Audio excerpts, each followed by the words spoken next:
Hello, everyone. This is the Chubby Funster. Welcome to the 8th part of my deep analysis of Curse of Strahd. I was going to talk about the Luna River Valley in this section, but I changed my mind. One of the goals of this entire series has been to show that people do not read most role-playing game books deeply enough to firmly make the broad claims that they do. And I didn't want to fall into that same trap myself, so I have been keeping a lot of observations under my hat as we rolled along. That has not been true in the comments. People shared their observations more freely, which I greatly appreciate.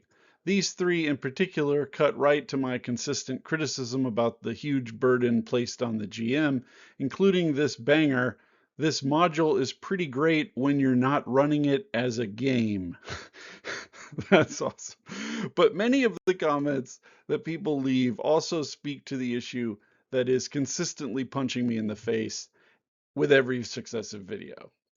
It is frequently said, including sometimes by myself, that this book is full of evocative ideas, atmosphere, mood, and so on. And that sounds great, but it covers a lot of ground without being very specific.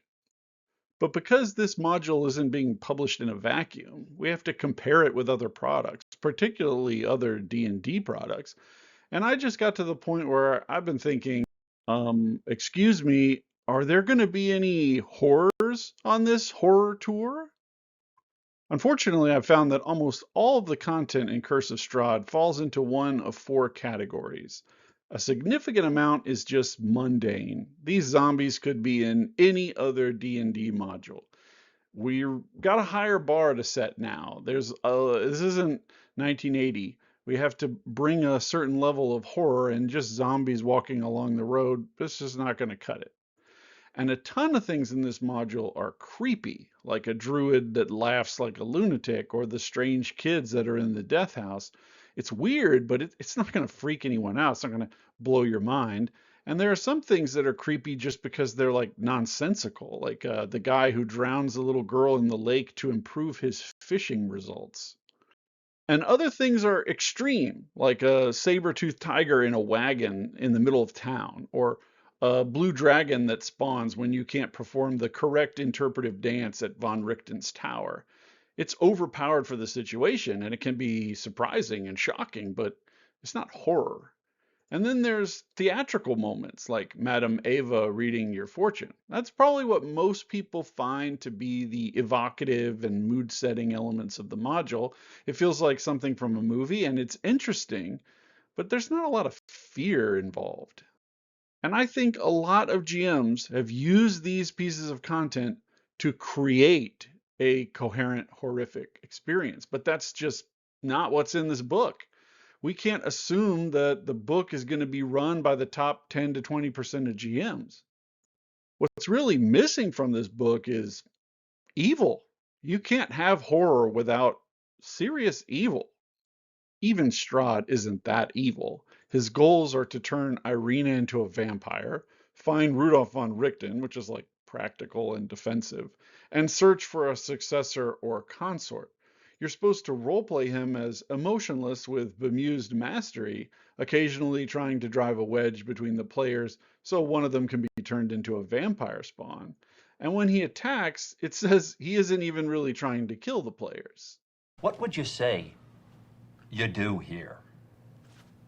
It seems like Strahd's great evil is just being a vampire. He's not really that different from any other monster in that respect. He's not even a terrible ruler. He doesn't collect taxes or make oppressive laws. I'm sure you could list a few politicians in the comments you'd be willing to trade for Strahd. He's just not that bad. Killing alone isn't evil. Eating you isn't necessarily evil. A bear can rip you apart and eat you, but bears aren't evil. And sometimes I think WotC believes that if you just make that bear really creepy, then that will be evil and that will be horror, but it's not.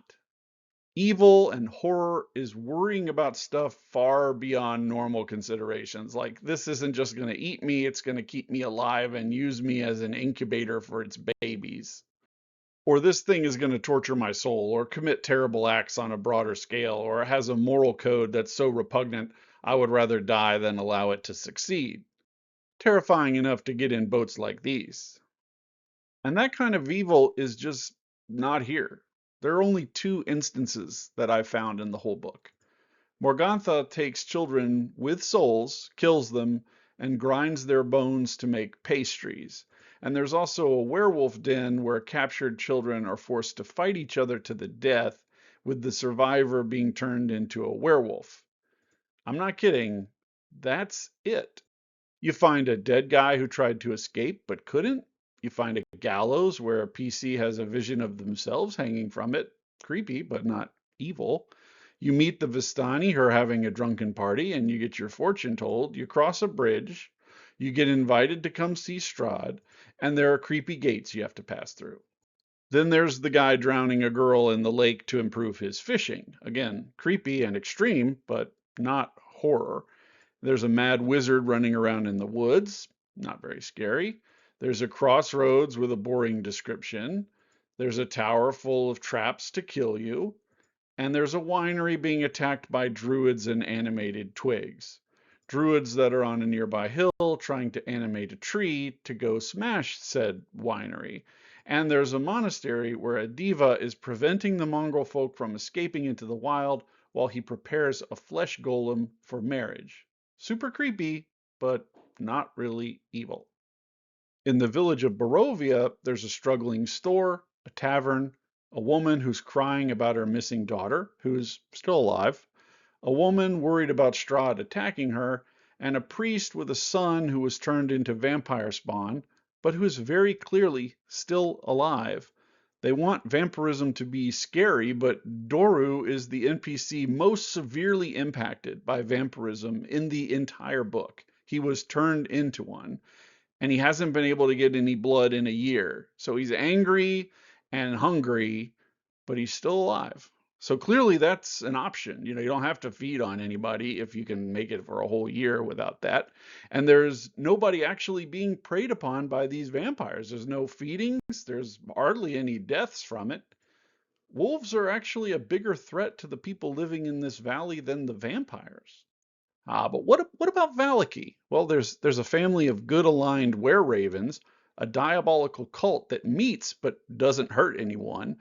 It just wants to depose the burgomaster, whose great crime is holding a lot of festivals and imprisoning people who complain about stuff. And there's a creepy toy guy here, and a girl who thinks she's a cat, and a man who inadvertently kills people testing out his teleportation magic, and a woman who sleeps with her husband's preserved corpse. But the most evil thing going down is an imminent attack on the church to kill the priest. Okay. So what haven't I covered yet in my videos? Well, there's a fortified mansion filled with undead made from a knightly order that once opposed Strahd. There's a powerful shape changer who prolongs her life by drinking the blood of goats. Not even people, goats. A fortified bridge where PCs can get attacked by a giant bird or a giant goat, and a fairly generic dungeon delve. But here lies the most revealing bit of all.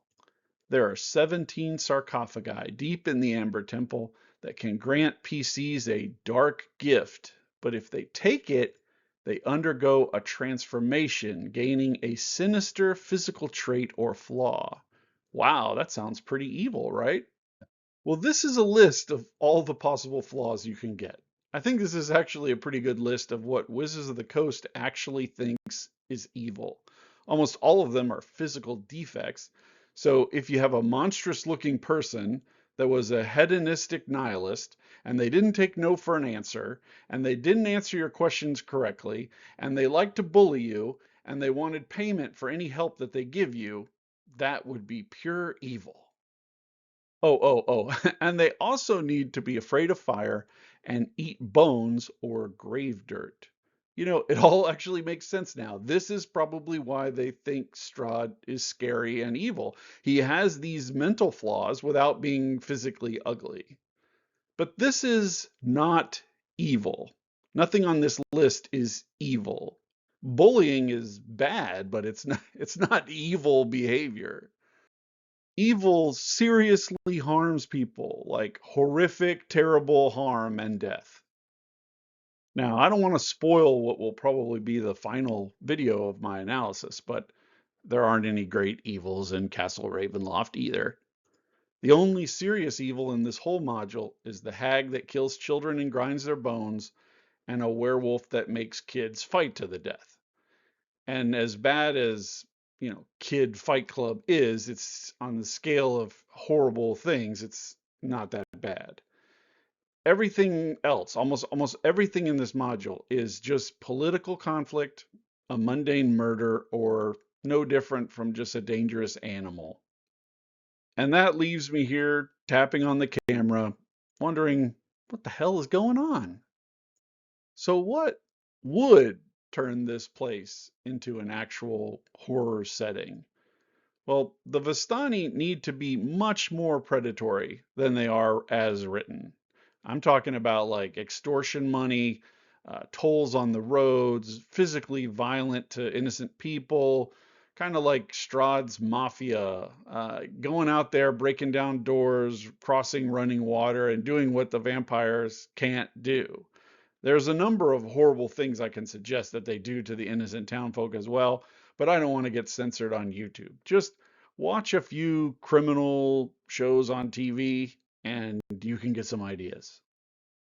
And that lone fisherman that's throwing a girl in the lake, make the only unique thing about that girl is that she's a Vistani, because there's an undead horde in Lake Zarovich, and all the fishermen, not just this guy, bring captives with them while they fish, and if the undead swarms their boat, they throw that captive out to distract them while they sail away. If nobody does this, nobody gets any fish. What's in the lake? Why are the undead congregating there? Who knows? Let that gnaw away at the players. And they stole the idea of the Gulthias tree from the 3rd edition Sunless Citadel module. And they stripped out the best parts, which it would be pretty easy to add back in. The druids are dragging people to Yesterhill and sacrificing them to the tree. The druids and blights that plague the forests across the map, they still bear the terrified faces of the people that have been sacrificed to the tree. Make the tree actually evil and scary. And why did the Druids want the winery? Let's say they developed a fermentation process that will transform the blood of the soulless Barovians, which Strahd can't feed on, to something more palatable to him. This is their offering, not some stupid tree blight. And Baba Lysaga, she has a conflicting goal to create a dark totem that would allow her to summon the undead horde that's under the lake and overrun the valley and kill all the humans. She's furious that the druids took the other gems, so she starts capturing and torturing their berserkers to gain intelligence. Maybe she's tired of being trapped here, like everybody else, and she thinks if she just kills all the humans, that'll break Strahd's grip, because evil people come up with evil plans, actually evil plans. They're not like, oh, let's do this thing that might hurt one person. They're really evil, terrible people. Anyway, I'm going to stop here, but there are tons of ways to add genuine evil to the Curse of Strahd. You're just going to have to provide it yourself. You're going to have to think of it yourself. You're going to have to reach out to other people for ideas on how you could do it. I hope you're up to that. You also have to use Castle Ravenloft in a completely different manner than what they describe in the book. I'm going to get to that later on. But for now, I'm going to just continue to push forward on the overland map. In part 9, I'm going to actually go up the Luna Valley. So stay tuned. Chubby Funster out.